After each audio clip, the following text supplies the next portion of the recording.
show we've been playing. How do you feel now after the concert right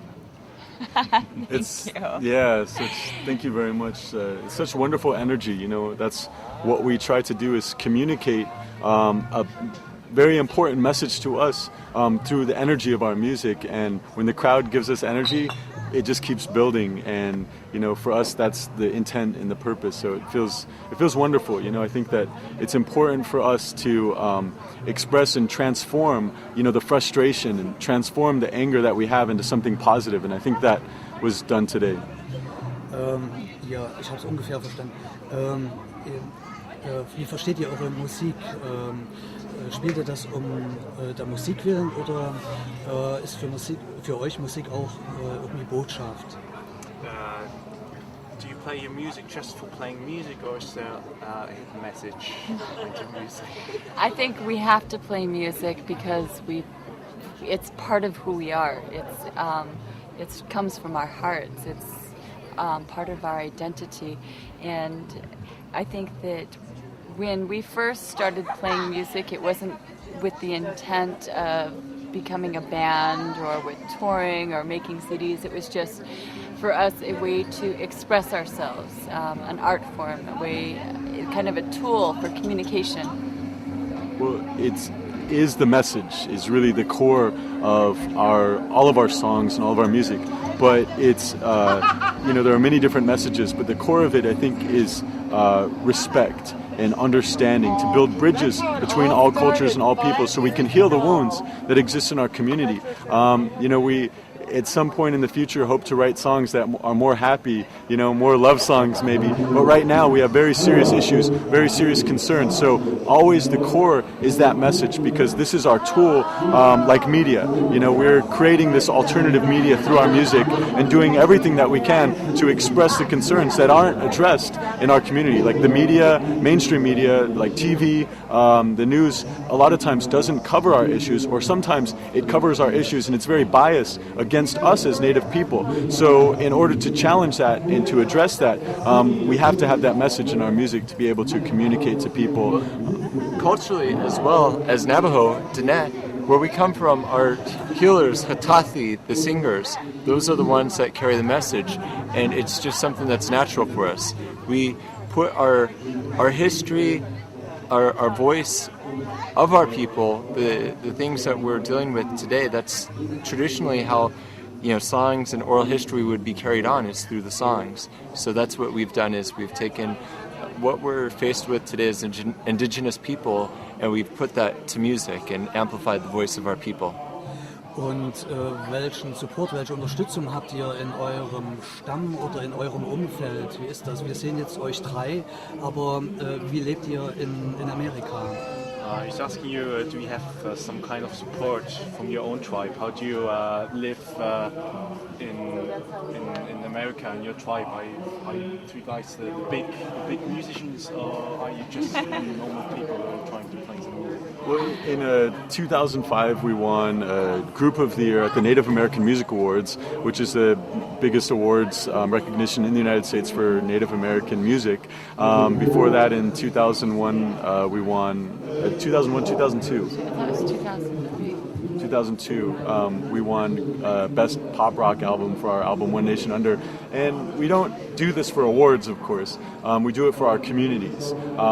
Different communities, any community that will want to listen to us, be open to us, whether it's in Europe or back home on the reservation. So, you know, we have a great connection to our family and the people in our communities. We do a lot of activism to protect our natural environment and our sacred sites that are threatened today for our peoples.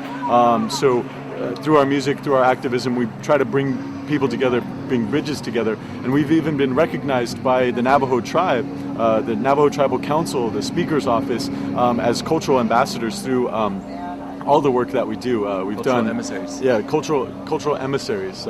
So everything that we do, we try to do from a standpoint of building understanding of different cultures, so that we can have respect. Euer Slogan lautet, wie wird es im Englischen? Silence is a weapon, oder weapon, but your music is very loud.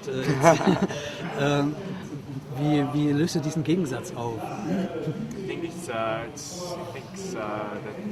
well, on your album, on your original album, there's Den Gegensatz. the title is Silence is a Weapon, yeah. And but on the contrary, you're playing loud rock music. He's asking, what do you intend to express with that? Well, I think we all have our own views with silence and how it applies to our communities. If someone doesn't do anything, if there's an event or something that's taking place that is affecting you in a negative way and you do nothing, then that silence is a form of violence against our own people. So when we sing, it's of course there's strength and energy in what we're saying. It has a punk energy because some of the issues that we're faced with, you can't just sing in a delicate, polite way. You've got to really project your voice and scream it so you can be heard. And that's one of the reasons why I think we have that energy. Silence is a weapon. There is silence between the songs. There's silence between the moments where we're speaking or not. And the reality is that, as my brother had said, is that we do face a lot of challenges in our life. And right now what we're saying is that silence isn't, we're not saying if it's a good or a bad weapon. That's open to the interpretation of each individual. But what we are saying is that throughout history, there have been moments where silence has allowed for great horrible injustices to happen. I think there's a very powerful quote that was made by a religious person here in Germany. That was that, first they came for the Jews and I did nothing at first. Then they came for, these people and so forth and so forth. And they did nothing until they came for me, but there was no one left to speak out. And that has always been something that has inspired me to just take action, to take initiatives and build bridges between different communities so that way we can, honor and respect and have more healthy communities and more support for those who are struggling against all forms of injustice. I think it's important for all of us to consider silence, how silence impacts us and how silence impacts those communities whose voices aren't heard, and how we can look at ways to be able to amplify those voices. So yeah, our voice is very loud here on the stage, but back home, Native people's voices are sometimes suppressed and sometimes denied, and that is a horrible form of silence that's created by corporate media. It's created by a society that isn't ready to accept its own history and its own reality of the injustices that are still happening today.